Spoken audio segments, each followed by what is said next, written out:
भी नहीं होता, मतलब पतझड़ होते पत्ते गिरते रहते हैं, मालूम नहीं चलता, पूरे पत्ते कभी नहीं गिरते। और उसकी एक खास बात है, वह वृक्ष कभी नष्ट नहीं होता, राम जी के समय से त्रेता से प्रमाणित है। अक्षय बट प्रभु की निवासु, अक्षय बट के नीचे प्रभु जाके निवास की। अब वो आर्मी के अंदर में आम लोगों का जाना मना है, क्योंकि वहां लोग जाकर के छलांग लगा देते मर जाते हैं। नीचे जमुना जी एकदम भयंकर गहरी जमुना और पेड़ के नीचे, जमुना जी से 100 फीट 50 फीट ऊपर होगा, 100 फीट होगा, बहुत ऊंचा। वहां पेड़ है और नीचे भारी कब्र, और वहां जमुना एकदम स्थिर काली, बहुत गहरी जमुना, बहुत गहरी जमुना है। किला के अंदर है, अकबर का किला था। अकबर ने उस वृक्ष को नष्ट करने के लिए काटा, उसको काट दिया, 3 बार कटवाया, लेकिन पेड़ खत्म नहीं हुआ। तो फिर उसने बहुत सारा पत्थर का कोयला ला करके गड्ढा खुदवा के उसमें भरवा दिया, उसमें आग लगवा दी, और उस जलती हुई आग से उस वृक्ष के पत्ते ऊपर निकल आए। और अकबर को स्वप्न हुआ, अब तुम प्रयागराज छोड़ दो, नहीं तो तुम्हारा अंत आ गया। तुम अति कर रहे हो, अब सीमा का उल्लंघन कर रहे हो। छोड़ के जाना पड़ा उसको किला। वो वृक्ष आज भी खड़ा है। बोलो अक्षय बट भगवान की। अभी तुम्हारे मेरे मोबाइल में तुमको दर्शन कराऊंगा। हाँ, अभी मुझे याद दिलाना तो मेरे मोबाइल में, वहाँ हम लोगों को गुरुजी हमारे पीठाधीश्वर हैं, इसलिए उनको अंदर जाने जाना। हम लोग साथ गए थे अंदर, पुलिस सिक्योरिटी थी ना, तो वो लेके अंदर जाती है। बोलो सदगुरुदेव भगवान की। अंदर से दर्शन कराएंगे पूरा, हम लोग नीचे बैठ गए। किसी ने पुलिस वाला वो जो गाना आर्मी मैन, वहाँ आर्मी है, उसका क्या नाम था, रघुवंशी कोई, उसका नंबर है मेरा। तो वो उसने बताया महाराज आज मैं फलाहार बना के लाया हूँ आपके लिए। इतनी श्रद्धा किया, भोजन बना के लाया, फलाहार साबूदाना की खिचड़ी। हम लोगों को बुलाया, कहा इतिहास में किसी ने इसके नीचे बैठ के भोजन नहीं किया, आपको मैं करा रहा हूँ। सही में कराया। बोलो सदगुरुदेव भगवान की। बड़ा सुंदर वृक्ष है। तो कहते हैं इसी तरह तुम अक्षय सुख को प्राप्त हो जाओ। किसको प्राप्त हो जाओगे? अक्षय सुख को, जो कभी नष्ट नहीं होगा। वो कब मिलेगा? हाँ, जब सत्संग करेंगे, जब भक्ति करेंगे, जब ज्ञान को धारण करेंगे। इन शरीरों का महत्व इतना ही है कि इनसे ज्ञान सुन लो। क्या करो? ज्ञान सुन लो और मुक्ति का रास्ता खोज लो समय रहते। जैसे विद्यार्थी को तुम कहते हो ना कि समय रहते पढ़ लो, बाद में बुद्धि काम नहीं करेगी, कुछ नहीं आएगा। 10 साल मेहनत कर लो और 80 साल चैन पूर्वक बैठ के खाओ। और 10 साल मेहनत नहीं किया तो 80 साल जाना चो मोहि पावा, मोहि कपट छल छिद्र भा। निर्मल मन जो भक्ति करेगा, जो भगवान का सुमिरन करेगा, तो भगवान को प्राप्त करेगा। कौन? जो भक्ति करेगा। ये दोनों डोकरे रोज मेरे साथ गंगा नहाने आते हैं। जो भगवान के कहने का, तुम बाय आंख से देख करके, हाथ से छू करके, कान से सुन करके, नाक से सुन करके, जीभ से स्वाद लेके तुम सुख चाहते हो। ऐसा स्वभाव है। कैसा है? स्वभाव है। ये भी जो सुख यहाँ तुमको इससे मिल रहा है ना, इन सुखों का तुम त्याग करो और भगवान से प्रेम करो, भगवान का चिंतन करो, भगवान का ध्यान करो, तो इस सुख से ज्यादा सुख तुमको वहां मिलेगा। और ऐसा सुख मिलेगा जो कभी खत्म नहीं होगा, अक्षय होगा। बात समझ में आ गई? बोलो सदगुरुदेव भगवान की। ये ही संस्पर्धा होगा दुख यो नयेवते आद्यन्तवन्तः कौन्तेय न ते सुरमते बुधा। भगवान कहते हैं ये ही संस्पर्धा होगा दुख एनोएते आतंकवन्तः कौन्तेय न तेषु रमते बुधाः। देखो कितनी सुंदर बात भगवान कहते हैं। ये करते यहाँ भगवान ने कहा ये ही संस्पर्शजा भोगा, जो स्पर्श से सुख आ रहा है। ध्यान से सुनना, बात समझ में आ जाएगी, बहुत महत्वपूर्ण बात। ये ही संस्पर्शजा भोगा जो हम छू करके सुख लेते ना, पत्नी को छूते, बेटों को छूते, दुनिया भर का नाटक कहते हैं ना, सुख लेते, छूने का सुख, स्पर्श का सुख लेते ना, और खाने का सुख।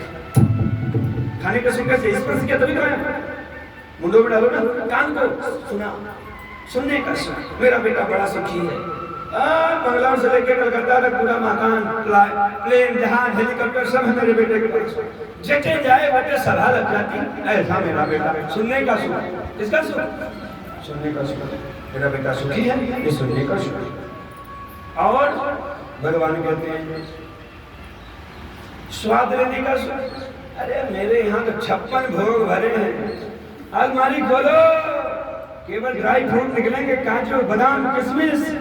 किशमिश को कुछ और कहते हैं, दाल लोग करते हैं, सुख तला बना खाएंगे, को खाएंगे, मीठा खाएंगे, शुगर हो जाए तो हो जाए, मानेंगे नहीं, खाएंगे तो खाएंगे। तो फिर जितने भी सुख है ना, देखने का सुख, सुनने का सुख, खाने का सुख, स्पर्श का सुख, सुगंध लेने का सुख, ये जितने सुख है ना, भगवान कहते ये ही संस्पर्शजा भोगा। ये जो स्पर्श जनित सुख है, दुख एवते,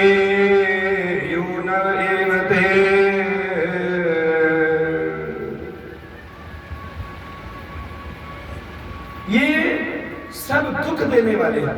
शुरू में तो सुख लगता है, क्या लगता है? जैसे तुमने अपने बेटे से प्रेम किया, बेटे को बड़ा किया, अब जब बुढ़ापा आई, अब शरीर छूटने का समय आया, तुम बेटे को बहुत मानते हो, तो तुमको कौन दिख रहा? बेटा। अब तुमको दुख किसका? छूटने का है, तो दुख दे रहा है। और वही बेटा बात ना माने तो दुख है, होता कि नहीं होता? लड़ाई हो जाती है, पति पत्नी लोग अलग अलग हो जाते हैं बात ना मानने को। तो जिससे हम बहुत प्रेम कर रहे हैं सृष्टि में, संसार में, ये सब दुख देने वाले हैं। कैसे हैं? सभी दुख देने वाले हैं। ये कोई सुख नहीं देगा, लग रहा तुमको कि सुख देगा, कोई सुख ठीक से समझना, घर में जाके लड़ने मत लगना कि कोई सुख नहीं देगा, मैं तो अलग हो जाऊंगा, ऐसा नहीं। अभी बात पूरी समझ लेना। आद्यंतवन्तः कौन्तेय न तेषु रमते बुधाः। ये जो संसार के सुख है ना, विषय है ना, 5 प्रकार के सुख हैं, ये आदि और अंत वाले हैं। कैसे हैं? मिलते हैं और छूट जाते हैं। क्या होता है? देखो, जवानी आई और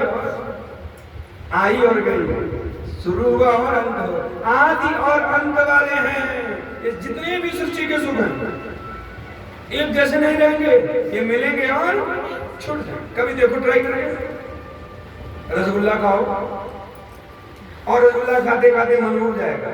पहले तो बड़ा अच्छा लगा, शुरुआत हुई रसगुल्ला खाने की, बहुत अच्छा, बहुत, लेकिन एक समय आया पेट भर गया, यहाँ तक आ गए। बहुत खाने वाला तो यहाँ तक खाता, बहुत तो आंखों तक खा लेते, मुंह बंद करके, मुंह बंद कर लेते, आंख तक चढ़ा देते पूरा। शुरुआत और अंत वाले हैं। ऐसे जो सुख है ना, कौन्तेय न ते रमते बुधाः, जो विषयों के संयोग से आते हैं।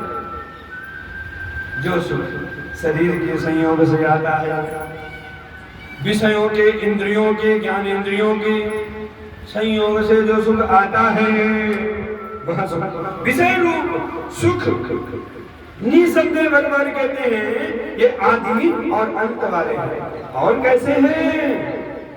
दुख ही देने वाले। कैसे? भगवान कह रहे हैं दुख एनो हेतवः, ये दुख देने के हेतु हैं, ये दुख ही देंगे, सुख नहीं देंगे।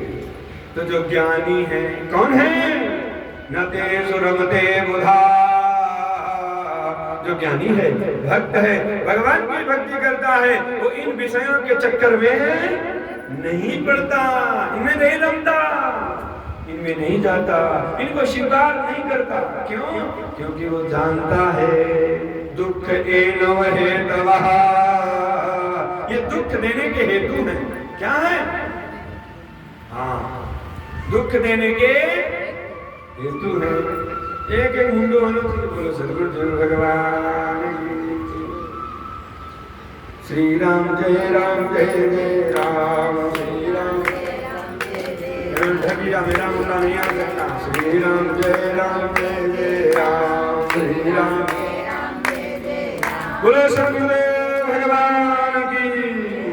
यदि सुरमते बुधा जो ज्ञानी है वो इसमें रमण प्राक्षरीर विमोक्षणा काम क्रोध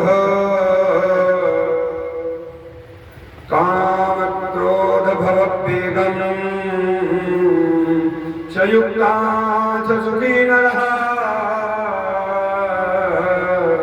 क्या बात है, भगवान कहते हैं शक्नोति दैव या सोढ़ुम् प्राक् शरीर विमोक्षण काम क्रोधो भवं वेगम संयुक्ता सुखी नरः। यह भगवान कहते हैं यह सोढ़ुम् जो सहन करने में समर्थ है पुरुष। किसको सहन करने में? तो कहते हैं कि शरीर विमोक्षणा, जो पुरुष यह अर्थात इस मनुष्य शरीर के पूरा होने से पहले, शरीर विमोक्षणा शरीर छूटने से पहले, ध्यान से सुनना, काम की बात है। जो मनुष्य अपने शरीर को छूटने से पहले, उनको जगह बोलो सदगुरुदेव भगवान क्या करता है? काम क्रोध भववेगम, काम और क्रोध से जो उत्पन्न होने वाले वेग है। क्या है? जब काम आता है तो कुछ समझ में नहीं आता, जब क्रोध आता है तो कुछ समझ में नहीं आता। जो पुरुष काम क्रोध के वेग को अर्थात उसके स्वरूप को सहन करने में शक्नोति समर्थ है, जीते जी, ये ध्यान रखना। कैसे? मरने के बाद कुछ नहीं होगा, जो होगा जीते जी होगा। प्रातः पहले ही शरीर विमोक्षणा, शरीर छूटने से प्रातः पहले एव ही काम क्रोध भवत वेगम, जो काम और क्रोध के वेग को सहन करने में शक्नोति समर्थ है, वह पुरुष युक्तांश सुखी नरः, वही योगी है, वही सन्यासी है और वही सुखी है और वही मुक्त हो। जीते जी मुक्त होता है कोई, मरने के बाद कोई मुक्त नहीं होता। ब्रह्म में नहीं रहना, मरने के बाद कोई मोक्ष नहीं मिलेगा। जिंदा जी जिस क्रिया में रहोगे, जिस वृत्ति में रहोगे, जिस चित्त वाले रहोगे, जिस मनोबुद्धि वाले रहोगे, जिस अहंकार क्रोध से युक्त रहोगे, वही फिर मिलेगा। मुक्ति नहीं आएगी, मुक्ति जीते जी मिलती है। इसलिए जीते जी ध्यान करना, ऐसा चिंतन करो, ऐसा ध्यान करो, ऐसी भक्ति करो कि तुम्हारा हृदय कपास की तरह निर्मल हो जाए। कैसा हो जाए? कपास निर्मल कपास। चाहे कपड़ा बना लो, चाहे बत्ती बना लो, चाहे भगवान का आसन बना लो, चाहे गुलगुल मखमल का गद्दा बना लो, चाहे कंबल बना लो, कुछ भी बना लो। किससे? निर्मल कपास से। तो जो निर्मल जब बन जाओगे तो चाहे भगवान के दास बन जाओ, चाहे ब्रह्म को प्राप्त कर लो, चाहे विष्णु को, चाहे गणेश को, चाहे शिव को, चाहे सूर्य को, किसी को भी प्राप्त कर सकते हो। कब?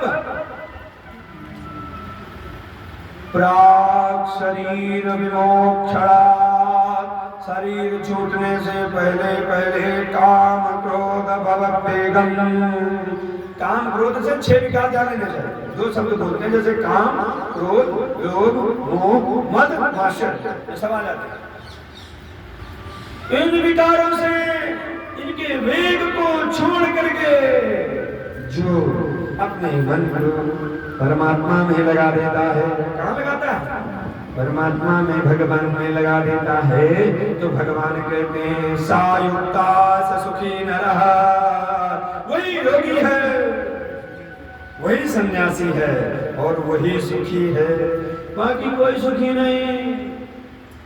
दुखिया सब संसार है, सुखिया मिलिया न को,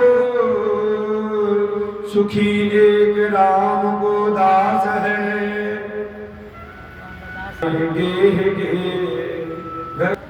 तो क्या करना पड़ेगा? गुंडई, क्रोध, प्रपंच, इसकी निंदा उसकी निंदा। कथा के समय तो शांति है, बाद में उनको सिखाना क्या करते हैं, क्या बोलो सर, बोलो गोविंद भगवान की। भगवान कहते हैं समय रहते ही, भगवान के कहने का भाव है कि समय रहते तुम मुक्त हो सकते हो। समय चूके पुनि का पछताने, अब पछताए हो तो क्या, जब चिड़िया छुप गई खेत, करो इंतजार बारिश का, जब आएगी। भगवान की अब इंतजार करो अगली बारिश का। किसका? अगली बारिश आएगी। अब अगली बारिश कब आएगी, कब होगे, क्या करोगे, कोई ठिकाना। इसलिए ये मानव देह बड़ा कीमती है, जान लो। इसलिए रोज कथा सुनो, ठीक से बात समझ लो। ये बड़ा कीमती शरीर है। सोना, चांदी, दौलत, हीरा, जवाहरात, हजारों बीघे जमीन, बड़ी बड़ी बिल्डिंग, कोठी, बड़े बड़े गाड़ी, मोटर, बंगले, प्लेन, हेलीकॉप्टर, इनसे कीमती है कौन? शरीर। क्यों कीमती है? क्योंकि भगवान ने कहा साधन धाम। यही कथा सुनेगा, दादा नहीं सुनेगा, और सुन भी लेगा तो उसको समझ नहीं आएगा। अब अभी हम अंग्रेजी बोले, तुमने अंग्रेजी नहीं पढ़ी तो हवा में जाएगी कि नहीं जाएगी? हवा में जाएगी, ऊपर से जैसे वो बयार चलती, क्या बोलते हो, बयार बयार चले, वैसे बहेगी। इसी तरह डांडा की भाषा नहीं है, उसकी भाषा अलग है, तो तुम्हारी भाषा नहीं समझ सकता, और वो सत्संग नहीं कर सकता। सत्संग में लत्तम गुत्तम हो जाएगा। अब 4 कुत्तों को या 100-200 कुत्ते लाओ, सभा लगाओ, कभी प्रयोग करके देख लो। आज सभा है, मीटिंग है, सभी लोग सत्संग करेंगे, और थोड़ी देर मार ना हो जाए तो बताना, सब मार हो जाएगी, एक दूसरे को गालेंगे, लड़ेंगे। किसके लिए? केवल कोई 2 रोटी विवेक किसी को नहीं है। भगवान ने बड़े मन से गढ़ा है। किसको? इस मनुष्य को बड़े मन से गढ़ा। अच्छा देखो, बड़ा आश्चर्य, भगवान की लीला कितनी विचित्र है। इतने लोग हैं, इतने हाथ हैं, लेकिन आधार कार्ड में उसी का मुद्रा लगेगा। मतलब किसी का मैच ही नहीं कर सकते किया, भगवान का ध्यान नहीं किया, भगवान का भजन नहीं किया, भगवान के मंत्रों का जप नहीं किया, बैठ के घंटे 2 घंटे 4 घंटे भगवान का चिंतन नहीं किया, तो जान लो भगवान का कोई दोष नहीं है। भगवान ने कहा है मैं उसके कर्मों के अनुसार उसको, गंजेड़ी को गांजा देता हूँ, अमल को अमल देता हूँ, नशेड़ी को नशा देता हूँ, पढ़ने वाले को विद्या देता हूँ, भक्ति करने वाले को भक्ति देता हूँ, और जो बातूनी है उसको बात करने वाले भगत दे देता हूँ। देखो बहुत लोग बातें करते, अच्छा तो बहुत बातें करते, उनको बातें करने वाले उनका साथी मिल जाता, मिलता कि नहीं मिलता? वो जो बातें नहीं करता उसके पास कोई नहीं आता, ऐसा भी है। तो भगवान देखो कितना दयालु है। भगवान कहते मेरा कोई रोल नहीं है, जो तुम मांगोगे, जो इच्छा करोगे वो मैं दूंगा। तो तुम पशुवत व्यवहार करोगे सृष्टि में मनुष्य देह पा करके, तो अगले जन्म में भगवान कहेंगे इसकी मनुष्य बनने की इच्छा नहीं है, ये पशु बनना चाहता है, ये तो पशु वाले काम कर रहा है। जैसे गाय डांडा हाड़ एक दूसरे के आगे पीछे दौड़ते भाग, ये भी ऐसा ही है, इसको पशु बना दो। क्या बना दो? चरेगा खाएगा और दिन भर साथ में सबके रहेगा, क्योंकि ये मनुष्य ऐसा व्यवहार ही नहीं कर रहा। तो भगवान कहते हैं मैं कुछ नहीं करता, जो तुम अपनी भक्ति में धारण करते हो ना, जैसे कर्म करते हो वैसा मैं फल दे देता हूँ। क्या करता हूँ? वैसा फल मैं दे देता हूँ। इसलिए भैया सावधानी पूर्वक कर्म करो। योन्ता सुखोऽन्तरामस्त तथा ज्योतिरेव यः स योगी ब्रह्म निर्वाणं ब्रह्मभूतो निगम्यते। बड़ी सुंदर बात भगवान कहते हैं, यह अंतः सुखः अंतरामः तथा अंतर्ज्योति एव यः स योगी ब्रह्म निर्वाणं ब्रह्मभूतः अधिगच्छति।